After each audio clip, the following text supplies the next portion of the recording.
Hello. My name is Amanda Gailey, G-A-I-L-E-Y. I'm president of Nebraskans Against Gun Violence, and I oppose LB 68, the NRA trumps local democracy bill. Last session, this bill was heard by the Judiciary Committee, but the Judiciary Committee will not pass this bill this year.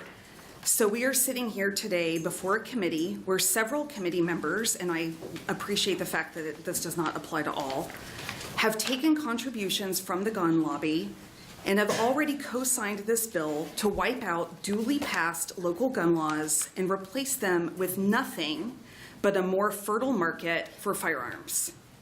So I want to point out for those in attendance that we at Nebraskans Against Gun Violence fear that this committee's true purpose is to lubricate, not deliberate.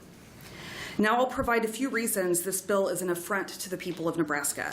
First, LB 68 wipes out almost all democratically passed gun ordinances in one fell swoop, obliterating the work of municipal governments that have kept most Nebraskans safe for decades. Second, LB 68 includes specific provisions allowing the National Rifle Association to sue our towns. So members of this committee have taken contributions from the NRA and are now pushing a bill to allow that organization to take my tax dollars from my city if my city dares to try to protect my family's lives. LB 68, contrary to the proposing senator's claims, flies in the face of scientific consensus. States with local control have lower gun deaths than states without, and you can see the attachment I included. Omaha is safer than Kansas City and St. Louis, which are powerless to address gun violence within red states that have passed preemption and then obliterated state gun laws. Whereas the 6 states that have resisted firearm preemption are all among the 10 states with the lowest gun deaths. There is zero public safety justification for this bill. Finally, LB 68 is the first step toward the NRA's goal of putting guns in schools. Trump's new Secretary of Education, Betsy DeVos, has said she wants the federal government to stay out of this issue and leave it to states because of grizzly bears. And now the NRA is telling Nebraska cities that we should also have no say about guns in schools. So without local control, if this becomes a state question and the senators from rural communities want guns in schools, so it will be for Lincoln and Omaha. It is a fact that removing the gun ordinances protecting Nebraska cities will result in the deaths of Nebraskans. It puts guns in the hands of children, stalkers, and drunk drivers. Real people in your state who you are supposed to represent will die. If this bill becomes law, Nebraskans Against Gun Violence will be there to remind you of the names of the people whose deaths you helped cause. That's the end of my testimony, and I would be happy to explain how the proposing senator mischaracterized Omaha's handgun registry if I have a chance. Thank you very much for your testimony. Senator Blood. That is not the question that I have for you, but thank you for the offer. Thank you, Senator Moranti. As you see, when people say things, I like to look at the facts, so I apologize if I keep looking down. No, please. So, you're with Nebraskans Against Gun Violence? Yes. All right, so I have a question that maybe should have been to a proponent, but it sounds like this might be an area of expertise for you. And if not, I apologize, but I'm going to keep asking this question when I think I might be able to get an answer from someone.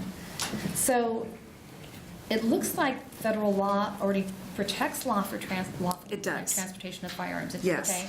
So this is what I'm finding.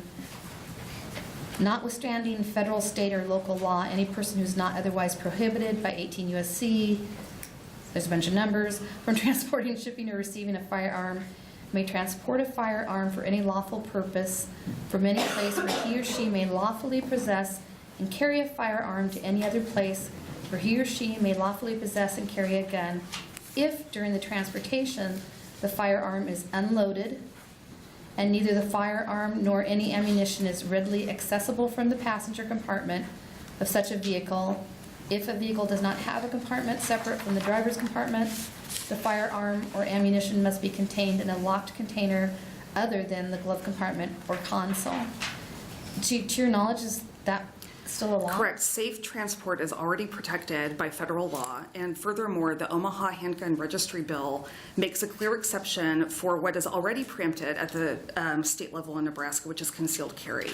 So if there's any ambiguity, and there's not because the federal law picks it up, it would only apply to people who choose to open carry a handgun into the city of Omaha. So we're supposed to allow guns into domestic violence safe houses in Lincoln because we're worried about some poor gun owner who wants to carry an openly carried handgun that's loaded around in Omaha without being intelligent enough to check the local statutes first. That's really the heart of the bill here, is that we're supposed to wipe out protections everyone in this room benefits from because a minority, fringe, ideologically driven group of people are so fetishizing their guns that they think all public safety needs to be in service to that hobby of theirs.